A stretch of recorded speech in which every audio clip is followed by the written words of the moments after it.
तर hi friends, स्वागत आहे तुमचं माझ्या अजून एका नवीन व्हिडिओमध्ये. मागचा व्हिडिओ बघितलाच असेल तुम्ही.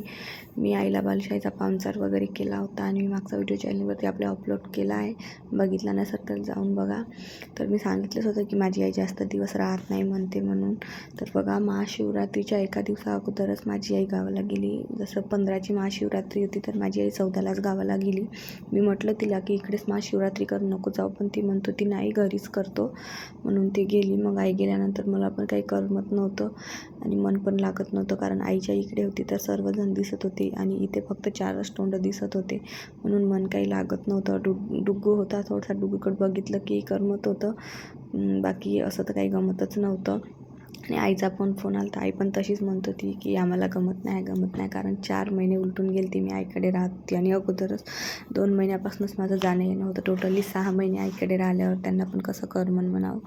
असो, तो क्षण पण खरंच म्हणजे खूप इमोशनल असते. चांगलं पण वाटते आणि चांगलं पण वाटत नाही. असो, आई पण इथे काही राहू शकत नव्हती आणि मी पण आईकडे काही राहू शकत नव्हती. तर तुम्ही व्हिडिओमध्ये बघितलेच असेल, आई गेल्यानंतर सायंकाळी यांनी भाजीपाला आणला होता. तर मी तो भाजीपाला छान सोडून फ्रीजमध्ये लावून घेतला आणि मग मी डायरेक्टली दुसऱ्या दिवशी सायंकाळी व्हिडिओ बनवायला घेतला, कारण दुसऱ्या दिवशी सकाळची होती महाशिवरात्री आणि आमचे सकाळी कामच संपत नाही. एक तर उठायला पण उशीर होतो, कारण डुग्गू रात्री झोपू देत नाही, त्याच्यामुळे उठायला पण उशीर होतो, म्हणून मग सकाळी काही व्हिडिओ घ्यायला होत नाही.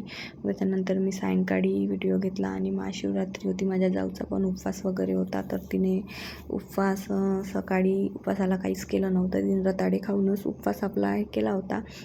मग सायंकाळीसाठी तिने साबुदाणा भिजू टाकला होता, तर ती म्हणत होती की सायंकाळी मी साबुदाण्याची खिचडीच बनवीन बा म्हणून अशी म्हणत होती. पण तिचं काही नक्की नव्हतं, खिचडी बनवीन की वडे बनवीन असंच चालू होतं तिचं.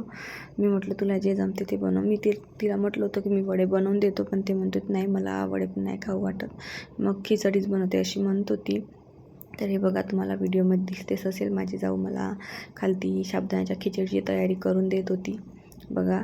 आणि मी इकडे गॅसवरती पिंगर तळत होती, कारण मी किचनमध्ये आल्याच यांनी म्हणायला लागले मला भूक लागली, काहीतरी खायला असेल तर ते, कारण मी सकाळची ड्युटी करून आले होते.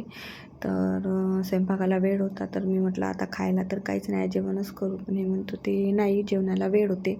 तर मग घरी पिंगर होते ते मी त्यांना तळून देत होती, पण ते जास्त सुकले नव्हते, म्हणजे ऊन नव्हती निघली तर मी वाळू टाकले नव्हते. आभाळ होतं तर म्हणजे जास्त फुटत नव्हते, म्हणून मी त्यांच्यासाठी थोडेसे तळून घेतले होते. तुम्हाला व्हिडिओमध्ये दिसलेच असेल.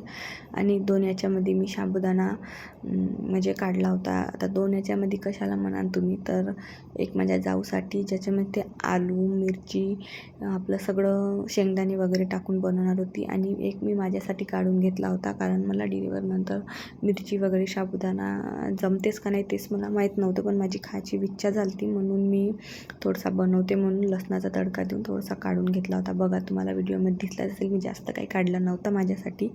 त्याच्यानंतर मग मी माझ्यासाठी साबुदाण्याची खिचडी बनवायला घेतली. मला माहीत होतं ते काही जास्त टेस्टी लागणार नाही, कारण आपल्या साबुदाण्यामध्ये जर शेंगदाणे आणि आपल्या मिरचीचा तडका असला तरच साबुदाणा चव देतो, त्याची खिचडी नाही तो काही चव देत नाही. पण मला खायचं मन केलं होतं म्हणून म्हटलं मी आज बनवणारच कसाही हो, म्हणून मग मी गॅसवरती आपलं पातेलं ठेवून माझ्यासाठी साबुदाणा बनवायला घेतला, कारण त्यांच्या साबुदाण्याची अजून तयारी झाली नव्हती. तोच डुग्गू उठला होता. मग मी 5 मिनिट गॅसपासून रेस्ट घेतला, डुग्गूला दूध वगैरे दिलं आणि त्याला माझी जाऊ घेऊन खालती गेली आणि मग मी माझ्यासाठी साबुदाण्याची खिचडी बनवायला घेतली. बघा, तुम्हाला व्हिडिओमध्ये दिसतेच असेल, ते काही दाखवायची तेवढी गरज नाही, कारण सगळ्यांनाच माहिती आहे साबुदाण्याची खिचडी कशी बनवतात. त्याच्यानंतर मी माझी साबुदाण्याची खिचडी बनवून घेतली, तिने तिची बनवली आणि छान आम्ही असं मग मिळून देवाला नैवेद्य वगैरे दाखवलं, जेवण केलं. आणि कसं आहे, आईच्या घरून आपण इकडे आलो का सगळी जिम्मेदारी आपल्यावरच येते, ते आपल्याला आई झाल्यावरच समजते. जेव्हा आपण आईच्या घरी राहतो तेव्हा आपले सर्व कामं आईच करून घेते. रात्री उठायचं असो किंवा त्याच्या बाळाच्या संडासपासून शीपासून असो किंवा काहीही असो, आपण कितीही महिने राहील तरी आई नाही म्हणत नाही. पण जेव्हा आपण आपल्या घरी येतो तेव्हा ते सगळे कामं आपल्यावर येते, तेव्हा आपल्याला समजते आई पण हे म्हणजे एक जगातलं वेगळं सुख आहे बा म्हणून. तर असो, या सुखासाठीच आपण भरपूर दिवसापासून वाटही पाहतो आणि मी तर खूप दिवसापासून या सुखाची वाट पाहिली होती. तर मी तेवढे काही व्हिडिओ टाकत नाही. तर असो, तुम्हाला व्हिडिओ माझे कसे वाटतात ते कमेंटमध्ये सांगा, आणि तुम्हाला माझे कोणते व्हिडिओ पाहायला आवडतात ते नक्की सांगा. आपल्या चॅनलला सबस्क्राईब नसेल केलं तर चॅनलला सबस्क्राईब करून घ्या, व्हिडिओला लाईक करा आणि असेच व्हिडिओ पाहण्यासाठी पुन्हा चॅनलला डबल सबस्क्राईब करून घ्या. तर भेटूया उद्या एका नवीन व्हिडिओमध्ये. तोपर्यंत बाय बाय.